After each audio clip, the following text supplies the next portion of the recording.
Bonjour chers amis et bienvenue dans Oremus, émission hors série un peu particulière. Peut-être que vous vous demandez mais qu'est-ce qui se passe? Pourquoi il y a un document Oremus qui vient de sortir au milieu du mois et en plus il n'y a même pas de titre comme d'habitude? Qu'est-ce qui se passe aujourd'hui? En fait c'est très simple, c'est qu'on reçoit, plutôt je suis seul ce soir pour recevoir Bruno Hirou, qui était déjà d'ailleurs passé dans l'émission pour commenter l'actualité avec nous. Bonsoir Bruno, comment ça va? Bonsoir Bobby, bonsoir à tous. Ça va très bien, merci pour l'invitation. Alors j'ai checké l'historique, j'étais passé en novembre 2023 pour parler de mémoire du judéo-christianisme. Oui, tout à fait, oui, c'est vrai. Et on avait aussi un ami en commun, l'abbé Dutail, qui avait été reçu dans l'émission. Et d'ailleurs, dans l'émission de mai, qu'on a enregistrée il y a quelques heures par rapport à cet entretien, on a rappelé que, c'est pour ça qu'on est réunis pour parler un peu ce soir, on a rappelé qu'il y a eu la création d'un mouvement politique qui s'appelle le MNC, le Mouvement National Catholique, dont tu as la charge, tu es le président du mouvement. Et c'est pour ça qu'on voulait faire ce petit hors-série, pour vous faire plaisir, vous parler un peu du mouvement. Et je vais te laisser la parole tout de suite, Bruno. Quel est ce mouvement, quelle est sa doctrine, de quoi ça parle, quel est son but? Alors le mouvement national catholique, l'avantage c'est que sa ligne, son projet et son ambition sont résumés dans son nom.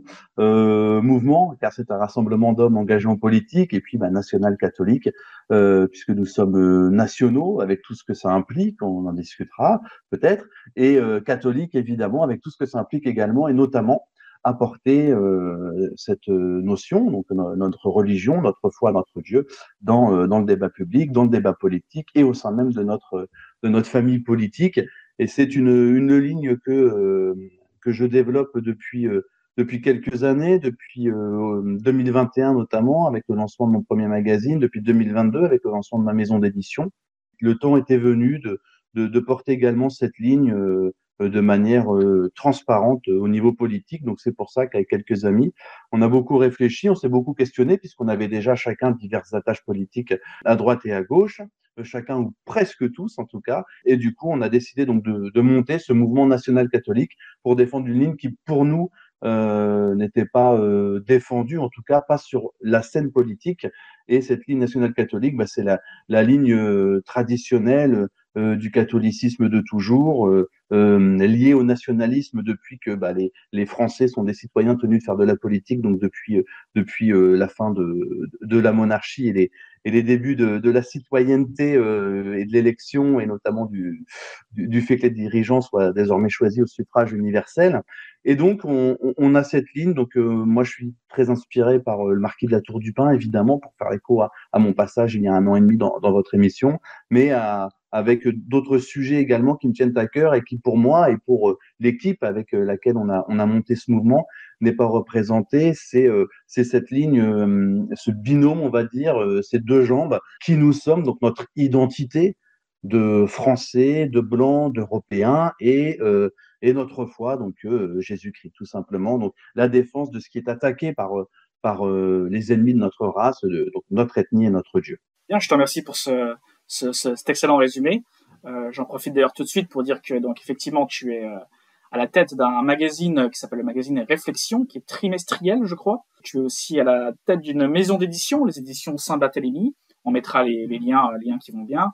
Donc, le MNC, on mettra aussi le lien du site et puis le lien du canal Telegram, tant qu'à faire. Je voulais d'emblée te poser une question, parce que tu as abordé directement on va dire le sujet qui fâche, c'est-à-dire est-ce qu'il y avait un vide politique avant le MNC qu'on essaie de combler actuellement, puisque les gens n'ignorent pas que tu étais pendant assez longtemps numéro 2 du Parti de la France, et maintenant tu ne fais plus partie du bureau politique. Est-ce que tu penses qu'au sein du Parti de la France, c'était une ligne qui manquait, et c'était quelque chose qui était, comment dire, est-ce que ça aurait été possible de faire de l'entrisme, de continuer à faire de l'entrisme au sein du Parti de la France pour pousser cette ligne-là, ou alors tu penses qu'il y a une sorte de divergence politique, d'incompatibilité entre le Parti de la France et le MNC peut-être? Je ne sais pas, hein, c'est une question ouverte. Avant de répondre, le magazine a été renommé, il s'appelle plus Réflexion, mais l'Intransigeant. Mais tout le monde n'a pas l'info, puisqu'on n'en est qu'au numéro 2 donc de ce nouveau magazine, puisque Réflexion, c'était une initiative personnelle de ma part pendant le confinement, et maintenant on a un comité de lecture, un comité de rédaction, et on est une équipe, donc on a changé On a changé le nom, c'est l'Intransigeant désormais, mais la ligne est toujours nationale-catholique. Parenthèse fermée. Oui, sur le Parti de la France, alors le but n'était pas de faire de l'entrisme. Moi, en tant que numéro 2 du Parti de la France, je défendais les positions du Parti de la France, qui sont les miennes sur la plupart des sujets. Il y a pas de débat là-dessus. Mais il manquait une ligne qui n'est pas dans l'ADN du PDF. PDF qui a plutôt une volonté de rassembler toutes les énergies de la droite nationale.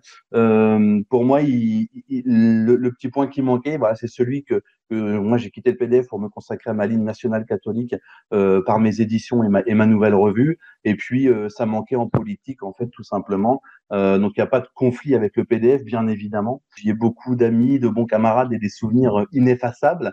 Et le MNC vient combler un vide, comme on disait au début, il vient pas faire la leçon à qui que ce soit, mais il vient combler un vide. On a un milieu où il y a beaucoup de tendances. On pourrait dire, tiens, un groupe de plus, un groupuscule de plus, un parti de plus, un mouvement de plus, etc. Mais c'est une ligne qu'on n'avait pas. Il y a des mouvements catholiques, il y a des mouvements identitaires, ethniques, etc. Et sur d'autres sujets également. Mais il n'y avait pas ce mouvement avec vraiment un binôme.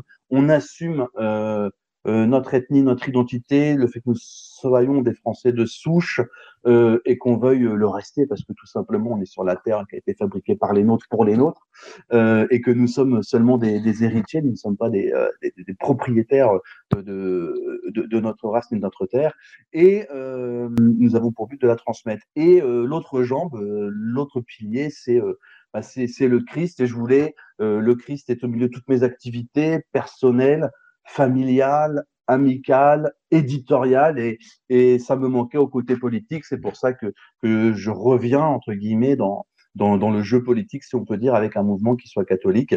Mais il n'était pas question de faire de l'entrisme ou quoi que ce soit au PDF. Moi, j'aime bien quand les relations sont franches et transparentes. J'ai défendu une ligne pendant une quinzaine d'années au Parti de la France. Aujourd'hui, j'en défends une autre, mais qui n'est pas incompatible, évidemment. Je n'ai pas changé de bord politique, ni le PDF, évidemment. Très bien, Bruno, je te remercie pour ces réponses très détaillées et pour ta franchise.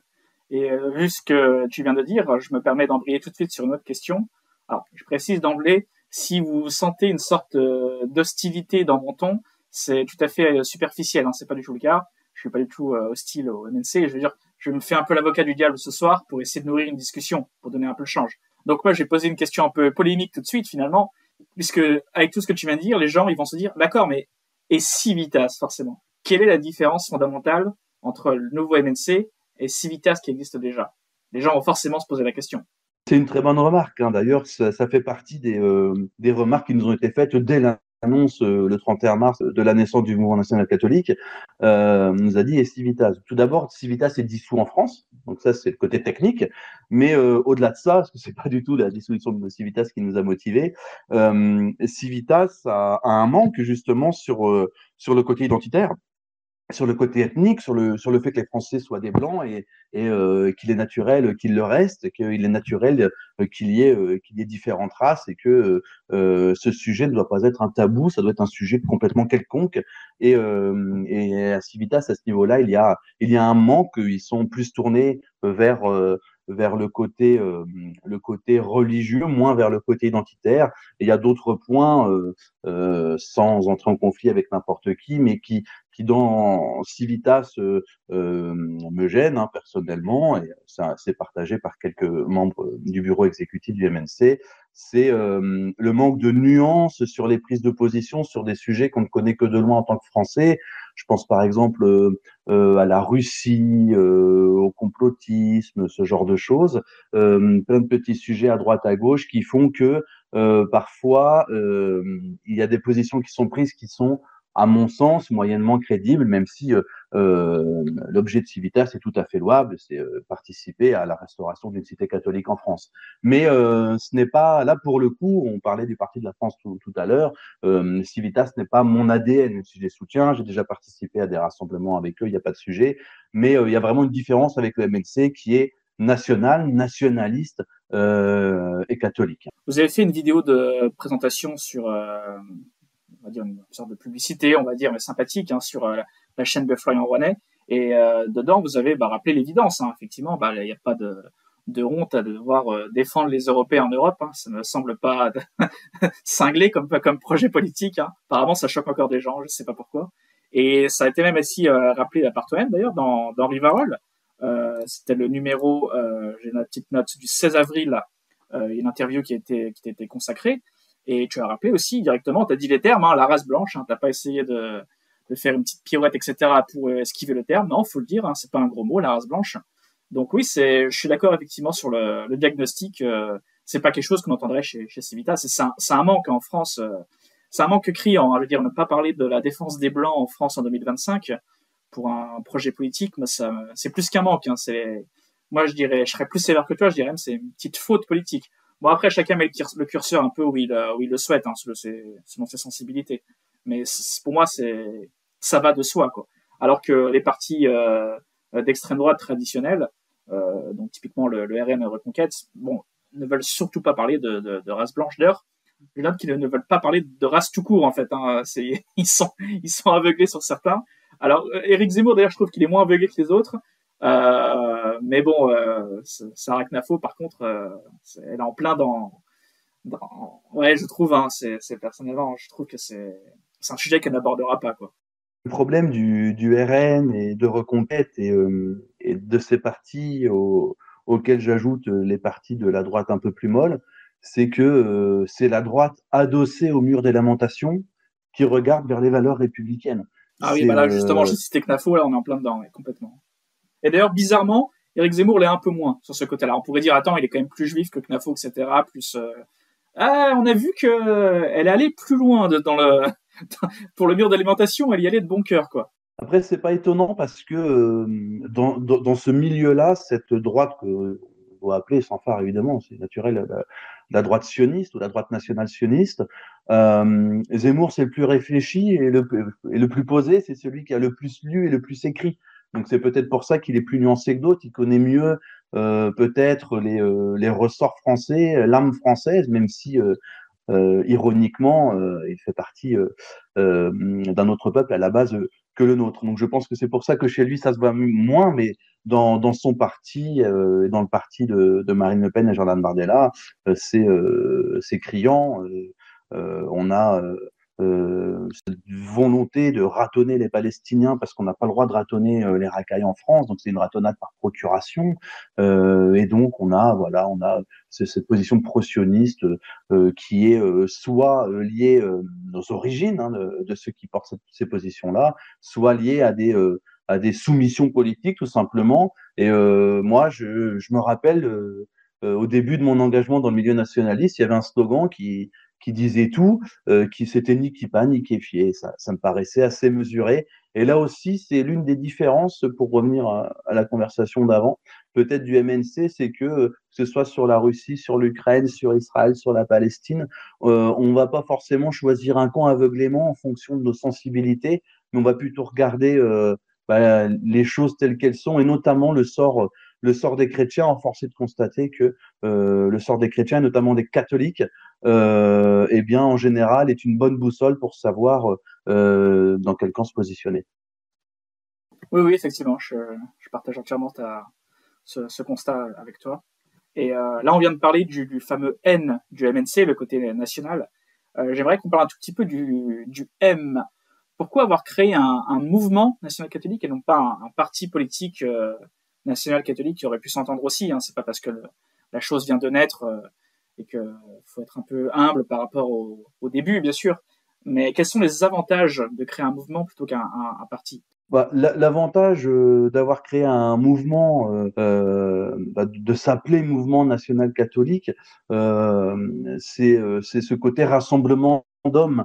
Le côté parti, ça fait un peu, peut-être un peu centralisateur, et puis ça aurait été mensonger, car légalement, nous ne sommes pas un parti politique, nous sommes une association déclarée auprès du préfet de l'Indre, association qui a été déclarée dans le but de présenter des candidats et de soutenir des candidats aux élections et de présenter des textes nationaux catholiques en période électorale ou hors période électorale via diverses activités éditoriales. Donc, il était important pour nous donc de ne pas mentir sur ce que nous sommes. Nous sommes un mouvement national catholique, nous sommes une organisation politique avec des instances, avec des rituels donc, qui sont codifiés dans les statuts même du mouvement national catholique.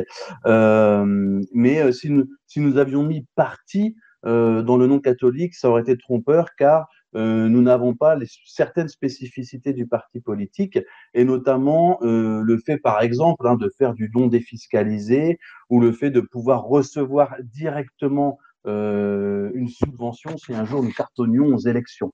C'est pour ça que pour l'instant, le mouvement national catholique est une association déclarée et à terme, évidemment, le but est de devenir un parti, mais nous ne changerons pas de nom. Le nom, c'est le mouvement national catholique. Donc, il y avait ce côté administratif et ce côté on ne ment pas sur ce qu'on est. Et après, pareil, en France, le mot mouvement, il est joli. Ça veut dire rassemblement d'hommes dans le but d'une action politique. Donc voilà, il y a un côté un peu intellectuel, un peu littéraire et surtout un côté administratif. Oui, d'ailleurs, Civitas ne s'était pas privé pour muter un peu. Au départ, c'était considéré comme un mouvement, justement, comme le MNC. Et ça les a pas empêchés de mettre à jour leur statut et de présenter des candidats. Alors, ils n'ont pas pu présenter des candidats partout et tout le temps parce que le nombre manquait, pardon. Mais de point de vue local, ils ont eu cette possibilité-là quand le mouvement a pris de l'ampleur, quoi. Donc, rien n'est gravé dans le marbre. Hein, tout peut changer, j'imagine.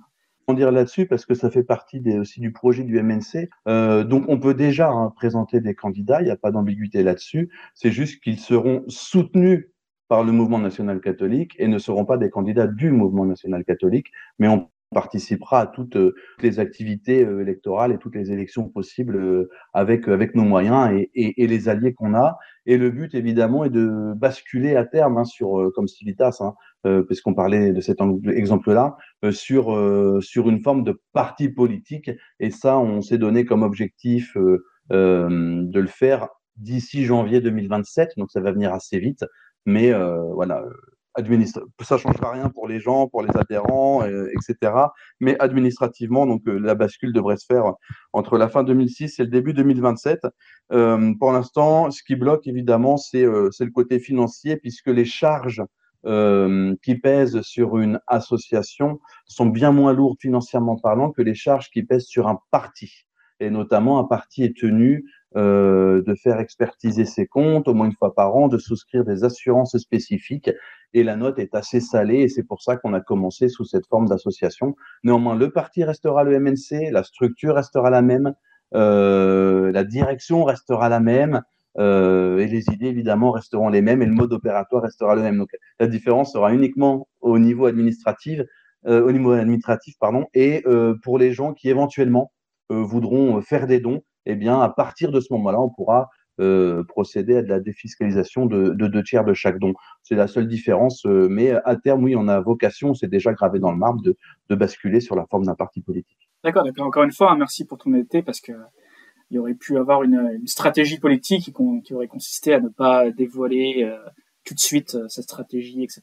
Non, mais effectivement, je trouve que c'est bien de mettre carte sur table, de pas avoir peur d'afficher des ambitions, et surtout que de toute façon les temps nous imposent une réaction vive, quoi. Ne serait-ce que du point de vue de la surnature. Bon, bah évidemment là, les Français. La damnation, ça va, tout va. Alors moi, je pas les reins, voilà, je ne sonde pas les reins et les cœurs, je peux pas savoir exactement ce qui se passe, mais disons d'un regard externe, on sent que bon, ça sent pas bon. Et puis d'un point de vue même purement naturel, le remplacement de population, là, on est en plein dedans. Toutes les grandes villes maintenant, elles sont tombées aux mains de l'ennemi, et puis il faut réagir tout de suite parce que il suffirait d'encore certains disent 2 ou 3 générations. Je pense que c'est plus 2 que 3. Et puis on aurait une perte sèche, quoi. Donc c'est maintenant ou jamais, quoi. Faut pas avoir peur d'y aller à fond. Moi, c'est une stratégie que j'aime beaucoup parce qu'on souffre de l'inverse, je trouve. Les gens qui, typiquement le RN, qui on va essayer de la faire subtile, etc. Et puis on va avaler des couleuvres. Et puis petit à petit, à la fin, on se transforme. Et puis à la fin, on voit ce que ça donne, quoi. À la fin, le Rassemblement national ne défend plus rien. C'est devenu un parti qui est beaucoup moins radical qu'était le RPR dans son temps, quoi. Donc ça casse pas 3 pattes à un canard. Nous, on avance, que ce soit sur notre mode d'organisation ou sur nos idées, on avance à visage découvert, de manière transparente. Il n'y a pas d'embrouille, de choses cachées. Et effectivement, les malheurs qui arrivent actuellement à Marine Le Pen sont la meilleure preuve que l'infiltration, la dédiabolisation, ça ne marche pas. Parce que pour s'infiltrer ou pour se dédiaboliser, il faut parler comme l'adversaire, c'est-à-dire qu'il faut travailler pour l'adversaire. Et finalement, au moment où on risque de prendre la place de l'adversaire, eh bien, on se fait court-circuiter, le fusible saute.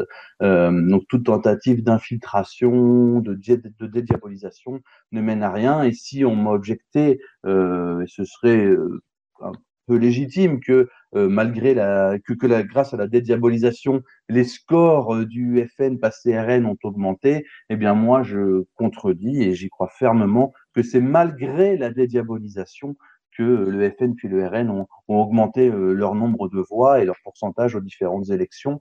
Et au final, on perd toujours à utiliser le langage de l'adversaire.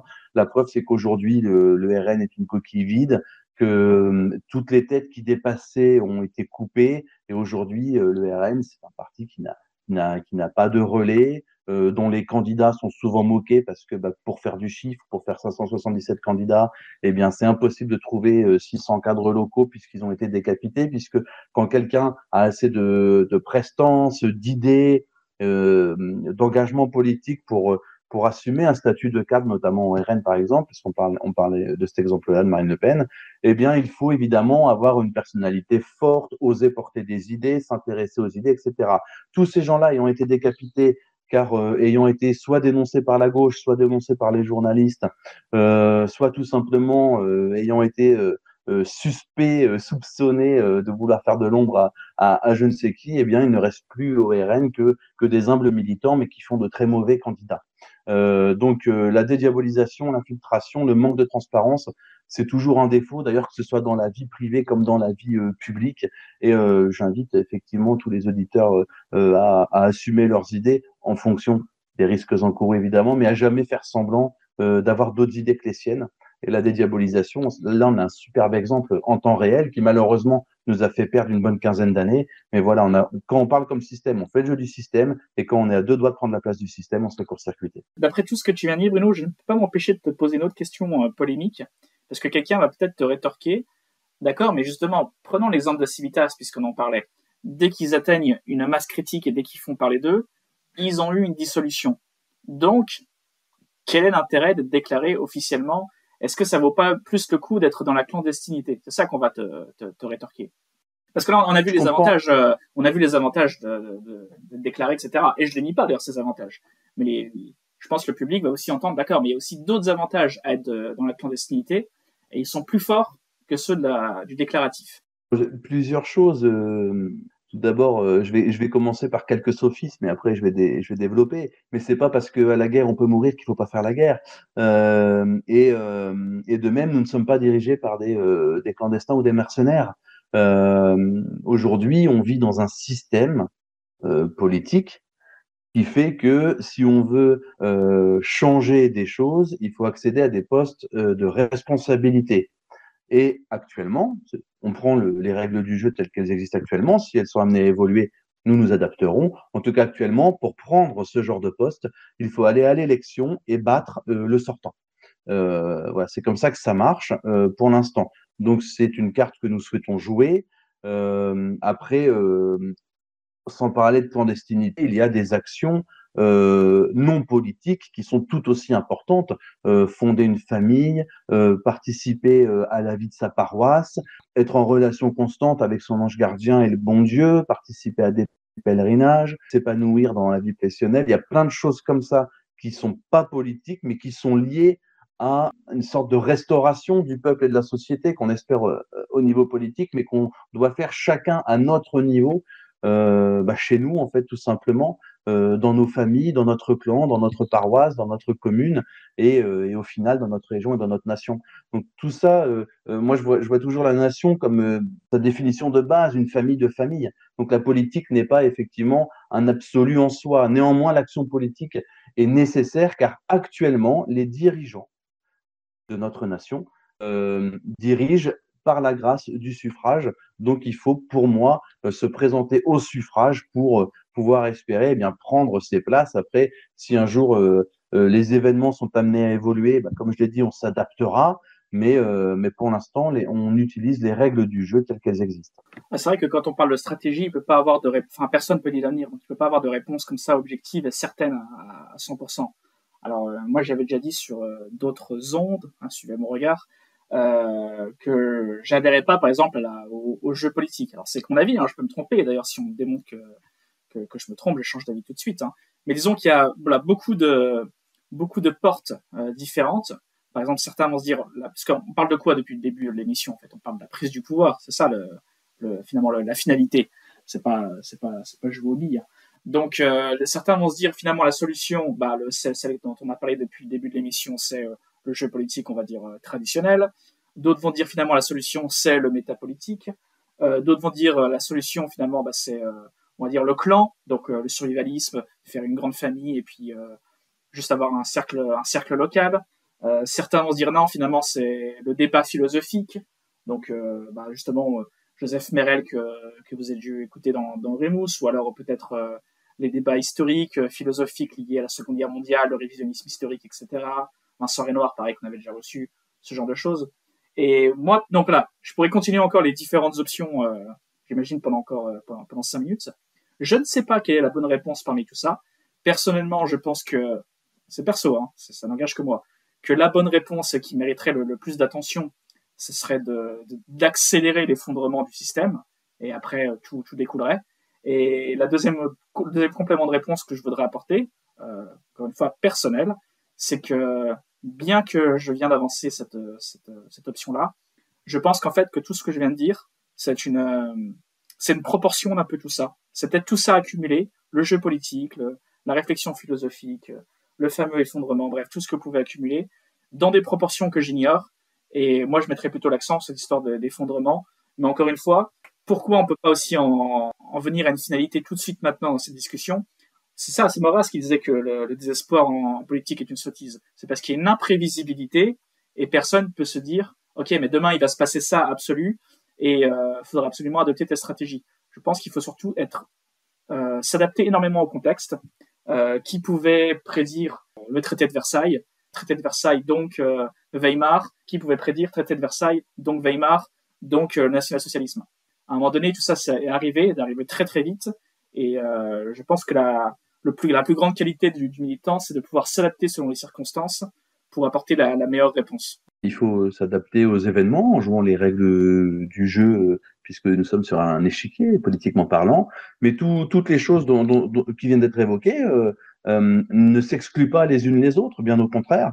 Et d'ailleurs, avec le national... Excuse-moi, je te coupe parce que là, j'ai l'exemple parfait. Vu qu'on vient de dire l'événement marquant du XXe siècle, c'est évidemment le national-socialisme, politiquement. Et là, pour le coup, c'est un événement qui est arrivé par la voie traditionnelle politique, les urnes, les élections, alors que justement, les gens ils pensaient que les nationaux-socialistes allaient faire le prise de pouvoir uniquement par le coup de force ou rien du tout. Comme quoi, voilà, une autre surprise qui s'est passée dans l'histoire.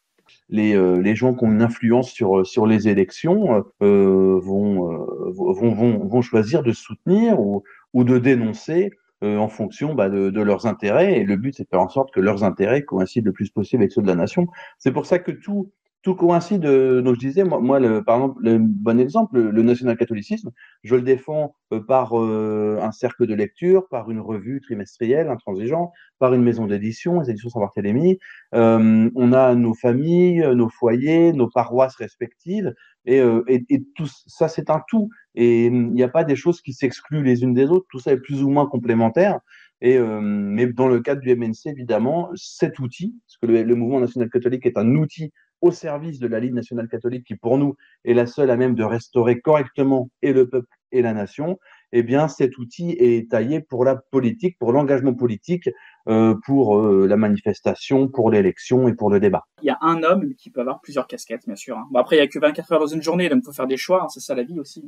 Mais ouais, bien sûr. Je voulais qu'on parle aussi, forcément, on a fait le M, on a fait le N, on va parler du C. Donc, mouvement national catholique. Ça va être compliqué. Alors, je pense que faire entendre la voix de la raison pour notre public sur la nécessité de s'engager en politique, ça va aller. la nécessité d'être nationaliste. Je pense de toute façon les événements vont nous y amener tous, de gré ou de force. Au moins de gré, hein, mais même les gauchistes, ils vont y venir de force parce qu'à un moment donné, ce sera une question de survie. Et le C, eh ben, malgré tout, ça va être compliqué, le catholicisme, parce que, disons, le contexte politique ne s'y prête pas. Que ce soit le catholicisme, d'ailleurs, ou le protestantisme, hein, j'ai envie de dire, si je veux prendre un petit parallèle, ou même l'islam, tiens, d'ailleurs. En fait, quelque part, le monde est en train de croire en moi et ne voit que des solutions temporelles. Et pour essayer d'un peu d'élever le débat c'est un devoir du catholique, hein, la conversion du prochain. C'est pas une option, hein, c'est pas si j'ai le temps, etc. C'est un devoir. Et je crois que c'est la partie qui va être la plus difficile, je pense. C'est le fameux C. Comment est-ce qu'on va amener les Français à repenser leur passé et puis à le transposer dans le futur pour qu'ils puissent vivre de la grâce, tout simplement. Hein. C'est ça le but d'un catholique. Hein. Effectivement, le C dans catholique identifie clairement la ligne. Hein. Dans nationaux catholiques, il y a catholique, évidemment. Et c'est pour ça que j'ai dit tout à l'heure, on appartient à une synergie. On a été invité par notamment Yvan Benedetti à participer à une large structure qui s'appelle le Front Nationaliste, par exemple, pour les futurs échanges politiques, par exemple. On a une spécificité tout en appartenant à une famille politique. Donc voilà pour le côté purement administratif, j'allais dire, en tout cas purement formel, au niveau du C. Après, au niveau spirituel, il y a un intérêt. Tout d'abord, pour rester un peu dans le politique, le catholique, dans national catholique, il est important parce qu'il définit la ligne. Nous ne sommes pas que nationaux, nous sommes nationaux catholiques, et ça se réfère à une histoire, à des auteurs, à une stratégie, à une analyse des causes de la décadence de notre peuple et de notre nation, à une analyse approfondie du coup des propositions pour sortir de la situation cauchemardesque dans laquelle se trouve notre peuple et notre nation. Donc il y a tout d'abord un intérêt évident intellectuel, avant même de parler de conversion, de spiritualité, il y a un intérêt intellectuel, politique et militant à avoir ce C dans le nom, à assumer ce côté catholique. Et évidemment le côté plus spirituel, eh bien, c'est que tout simplement, notre catholicisme, il nous vient du Christ, il nous vient de Dieu, et donc c'est la valeur fondamentale. Je ne conçois plus l'engagement politique qui ne soit pas rattaché aux fondamentaux de la vie, qui est notre Créateur. Et ce Créateur peut pas être mis dans la poche ou caché pour des raisons stratégiques. Je trouve que c'était pas compatible avec une condition de croyant, de catholique. Et les gens qui ont abandonné le catholicisme ou qui aujourd'hui ne sont plus catholiques parce qu'ils ont jamais ou qui n'ont jamais eu l'occasion d'essayer de l'être ou de savoir ce que ça veut dire réellement, eh bien, ces gens-là, dans une nation dirigée par des gens qui se réclament d'une ligne catholique, auraient été amenés à être naturellement catholiques, tout comme aujourd'hui, ils sont malheureusement naturellement athées, incroyants ou agnostiques, ou chacun fait son petit protestantisme dans son coin, ce genre de croyants-là, quoi. Et donc, c'est important d'avoir une ligne catholique, ne serait-ce que pour cadrer ces choses, pour remettre Dieu au centre de l'engagement, puisque si on ne s'engage pas en politique avec Dieu comme point principal, comme source de toute chose, on va se tromper, on va commettre des erreurs, on va dire des bêtises. J'ai eu l'occasion de le développer dans un ou deux articles récemment, mais par exemple, si on n'a pas Dieu, si on refuse de mettre catholique dans l'engagement politique pour ne pas froisser ou pour risquer d'être incompris, eh bien, on va défendre des valeurs qui ne sont pas vraiment les nôtres. Le meilleur exemple, c'est celui de l'islamisation. Bon, bah, quand on s'appelle le mouvement national catholique, tout le monde comprend quand on dit l'islam n'a rien à faire en France puisque la France est une terre chrétienne. C'est clair, c'est transparent, ça tient en quelques mots. Si on décide que catholique, c'est pas important parce que ça peut froisser des gens, parce qu'il y a des païens, parce qu'il y a des non-croyants, parce que je ne sais quoi, eh bien, ou parce que c'est ringard ou rédhibitoire ou je ne sais quoi, eh bien, on va trouver pour combattre des maux qui sont liés à l'absence de Dieu, eh bien, on va essayer de trouver des réponses dans lesquelles il n'y a pas Dieu non plus. Par exemple, on va défendre la laïcité, le féminisme, la liberté sexuelle, la liberté de la femme ou je ne sais quoi, pour contrer par exemple l'islamisation et la nature a horreur du vide. C'est pas avec des arguments datés de laïcs et de francs-maçons qu'on va combattre des gens d'autres religions qui qui veulent s'implanter chez nous avec leur foi et leur culture. Bon, c'était un exemple très précis, mais parce qu'il est parlant, celui d'islamisation. Mais le côté catholique règle d'autres problèmes. Je l'ai abordé là vite fait à la marge. Le problème de la franc-maçonnerie, pareil, c'est un sujet où on passe vite pour un fou, un complotiste ou je ne sais quoi. Mais la franc-maçonnerie aujourd'hui, nous sommes dans son régime. Les débats sont imposés parce que pensent ces obédiences-là, notamment je pense au débat actuel sur l'euthanasie, la fin de vie, mourir dans la dignité, ce mélange de mots incroyable qui dans la bouche d'un franc-maçon C'est bien tourne fait au quand même, hein. Au ridicule. niveau de la propagande, ils sont forts, hein. Mourir dans la dignité, c'est moins classe, c'est plus classe que on va te tuer, tout simplement. C'est comme IVG. On va pas Ouais. assassiner un enfant, on va pratiquer un IVG. Enfin bref. D'ailleurs, pour l'euthanasie, ce que les francs-maçons ont fait des communiqués pour dire, ah, c'est grâce à nous, il y a quelques mois, hein, c'est grâce à nous que ce débat a été ouvert, ou plutôt réouvert. Donc, ils se sont vantés, beaucoup de loges, hein, se sont vantés de cette avancée, entre guillemets, politique. Et donc, là, il y a eu Valeurs Actuelles qui a fait une pour dire, ah, regardez quand même, les francs-maçons, c'est à cause d'eux que, etc. Et après, on les a dit, ah, vous êtes complotistes. Mais attendez, ce sont les principaux intéressés qui revendiquent quand même ce fait politique. Donc, complotisme là-dessus, c'est compliqué quand même. C'est fort de café. Sur la question de la franc-maçonnerie, on retrouve les mêmes mécanismes que sur la question du grand remplacement.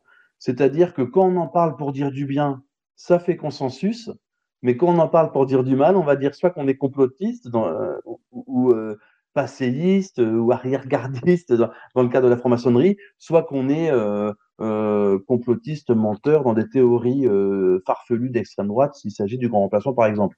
Si on dit que c'est un grand remplacement et que c'est une anomalie, que c'est une agression, on est un fou. Par contre, si ce grand remplacement, on dit que c'est une créolisation ou que c'est de la diversité et que c'est très bien, ça passe. Et la franc-maçonnerie, c'est pareil. Elle peut se vanter d'avoir de l'influence. On peut avoir Nicolas Sarkozy, François Hollande, enfin, tous les anciens présidents de la République qui disent tout le pouvoir qu'elle a et comment elle est incontournable, inévitable dans le jeu politique.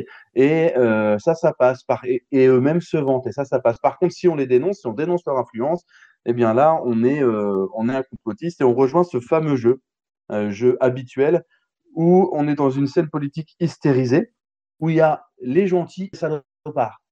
Il n'y a pas des gens plutôt de droite, des gens plutôt de gauche, des gens qui vont penser que tel fait de société est une anomalie, pendant que d'autres penseront que tel fait de société est une chance et on en débattrait. Non, c'est soit on est de gauche et d'extrême gauche et on est gentil, soit on est de droite ou d'extrême droite ou nationaliste ou identitaire et on est un salopard. Et, et cette différence de traitement, on la retrouve sur le grand remplacement, sur la franc-maçonnerie, etc. Et c'est pour ça que le grand remplacement, comme la franc-maçonnerie, sont des sujets que notre famille politique, donc je pense à la droite nationale, aux nationalistes, aux camps patriotes en général, eh bien ces sujets-là, il doit les continuer à les aborder. Parce que si c'est comme la question de Dieu et du catholicisme, pour en venir à la troisième lettre du mouvement national catholique, au MNC, le fameux C, si on fait semblant que c'est pas prioritaire, qu'il faut pas en parler parce que pour des questions de stratégie ou quoi, eh ben on parle comme nos adversaires et on passe à côté de l'essentiel, c'est-à-dire que toutes les lois qui sont prises par la République et notamment depuis 45, depuis la fin du régime de Vichy et depuis le procès de Nuremberg, mais toutes les lois qui sont prises en France, je connais pas très bien ce qui se passe dans les pays d'à côté, mais ça a l'air d'être la même chose. En tout cas en France, c'est systématiquement dirigé soit contre les blancs, soit contre les catholiques, soit contre les deux. Donc à un moment, il fallait aussi un mouvement de défense. Si on attaque qui nous sommes ethniquement parlant, et si on attaque notre religion, la foi qui a fait notre pays, eh bien il faut un mouvement politique qui s'engage en politique en défendant qui nous sommes et en défendant notre foi. Voilà. C'est aussi simple que ça. Après, on n'est pas un mouvement d'apostolat, hein. C'est pas un mouvement qui est fait pour convertir des gens au catholicisme. D'ailleurs, à quel catholicisme il y aurait moyen d'en faire 10 émissions sur 5 ans. Mais voilà, le but, c'est politiquement, notre Dieu et notre race sont attaqués. Il faut donc les défendre politiquement, clairement, sans utiliser des faux arguments. Très bien, Bruno. Bah, écoute, merci beaucoup pour toutes ces réponses. Donc, je rappelle que si vous êtes intéressé pour simplement voir le mouvement, les rejoindre, etc., on mettra le lien du canal Telegram et puis on mettra aussi le lien du site internet. Comme ça, vous vous ferez l'idée. Et sur le site internet, justement, il y a le manifeste avec les grands points politiques du mouvement. Je ne sais pas si tu voulais rajouter quelque chose, Bruno, avant qu'on se quitte. Oui, l'une de nos différences, effectivement, c'est ce côté formation vraiment des adhérents et des gens qui s'intéressent à nous. Donc sur le site, vous trouverez notre charte et notre manifeste, et chaque adhérent reçoit également notre programme. Très bien, parfait. Merci encore, Bruno, pour ton temps. Et donc, les gens ont les liens, les documents, ils se feront l'idée, et puis ils choisiront. Merci, Bruno. À bientôt.